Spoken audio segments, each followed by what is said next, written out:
Hello everybody, I'm Square-Eyed Jack. Now as you all know, I collect video games. And I was asked a few weeks ago if I had any tips on starting a collection or just collecting in general. So today, I have 6 square-eyed tips for you.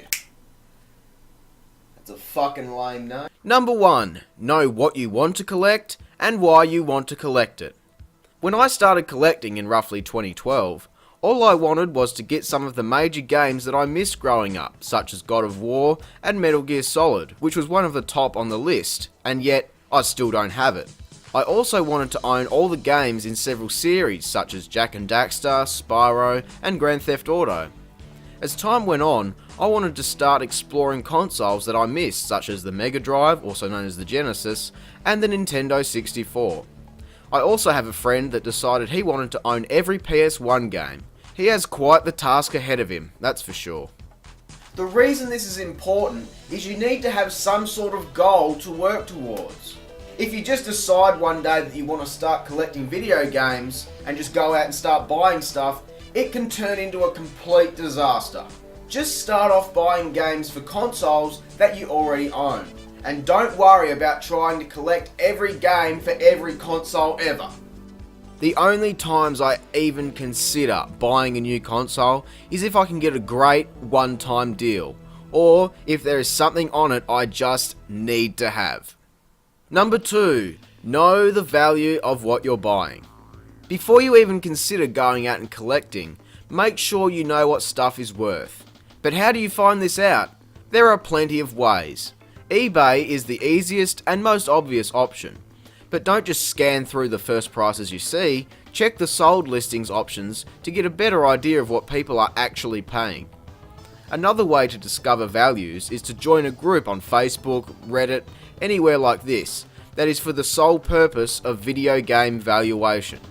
Then I recommend storing the prices on your phone or print off a physical list or something along those lines to take with you so that you can remember. However, don't be afraid to haggle or barter with the seller, because this can save you a few dollars here and there. Another thing about prices is that you'll often find original releases cost more than platinum releases. Now, a lot of people complain and don't like platinum or classic or PlayStation Essentials or whatever. They don't like it because it's a second release, all that sort of stuff. But I say fuck that. If the platinum version is cheaper than the original release version, then fuck it. Buy the cheaper version. But the number one thing to remember, a game is only worth what somebody is willing to pay for it. Number 3. Where to buy stuff. Again, eBay is a good place to start, and although most of the time stuff will be overpriced, sometimes you can get good deals, especially if you can win an auction that nobody cares about. Like this person winning a Castlevania Symphony of the Night, you can't! Another option, a place where I have bought most of my stuff, is in Facebook groups dedicated to selling and buying video games. Again, I'm sure there are other sites good for this, but I normally only buy off Facebook.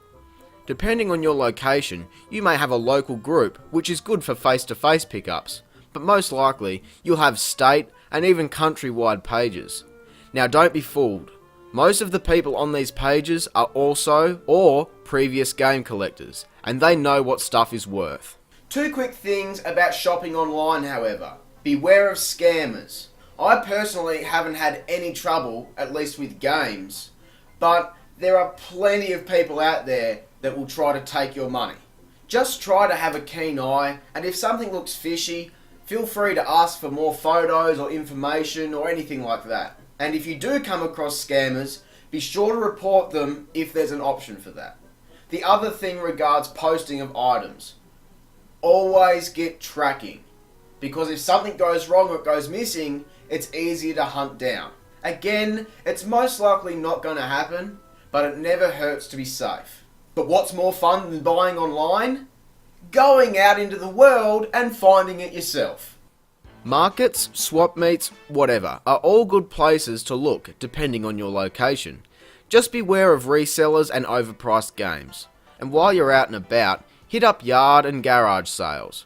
These are less reliable in my experience, but there is always something around, and it's fun digging through other people's crap. Finally, local game stores are good.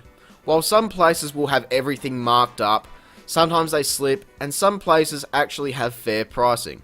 And again, depending on the location, they will always have a lot to look at. Tip number 4. Buy in bulk and team up. Buying in bulk is a quick and easy way to boost a collection. As you've seen previously on this channel, I've had a few fucking fantastic bulk deals this year. Buying in bulk helps to reduce the impact on your fundage. The other good thing about buying items in bulk is that anything you don't want or need can be sold to regain some of the money you spent. The huge lot I purchased at the start of this year, I got for half of what the total price was for everything included. I then proceeded to sell roughly a third of the lot, which was consoles, making back 50% of what I spent. Brilliant. Having friends that also collect games can also be helpful. For example, if you come across a bulk lot full of stuff that both of you are interested in, you can split the price, leaving less of an impact on each person's wallet. The best way to divide a lot with a friend is like this. If there is a game in the lot that Jack has that Fred, I suppose, doesn't have, Fred automatically gets it, and vice versa. Once all of that is sorted, anything neither person has is picked off one by one. Although for me, personally, if Fred and I both needed the Ratchet and Clank series, and Fred picks one game of the series, he might as well take the entire series, if it's there. It's common sense. Anything left over that you either both own or just don't want, sell and split the profit. Number 5. Make sure everything is included and in good condition. Before buying anything, it's always good to open it up so you know what you're getting. And if anything is missing, the price goes down. I personally hate buying PS1 and newer games that don't have manuals, but that's just me. As for cartridge games, I personally only get the cartridges. Back in the day, games came in cardboard boxes which people threw out because they thought it was packaging. However, these boxes and manuals can sometimes double or even triple the value of a game, costing you more for some colourful cardboard and paper. However, there's nothing wrong at all with getting a few boxes. It all depends on what you're trying to collect and for what purpose. I would also recommend avoiding disc-only games, as there is a good chance they'll be scratched to shit.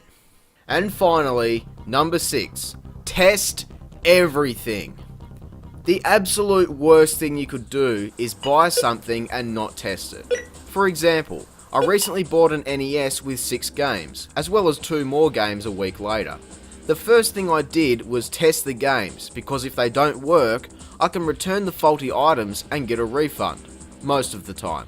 If I put a game on my shelf and don't test it, then 6 months later when I finally come up to this game and want to play it, and it doesn't work, the seller is going to be very reluctant to give you a refund. You don't need to beat a game to test it. Just make it to the title screen and play the first level or so.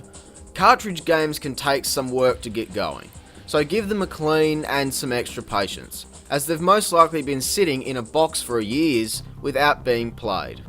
Also, don't buy a game for a console you don't have or know anyone that does, because you can't test it. Same goes for buying a console with no games.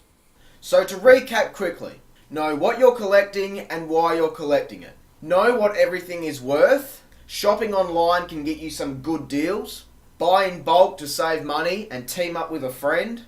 Make sure you know what you're buying before you buy it, and test everything as soon as you get it. In closing, I'll just say that it is super fun running around game chasing, but please, be smart. Don't try to go out and get 500 games on your first day out.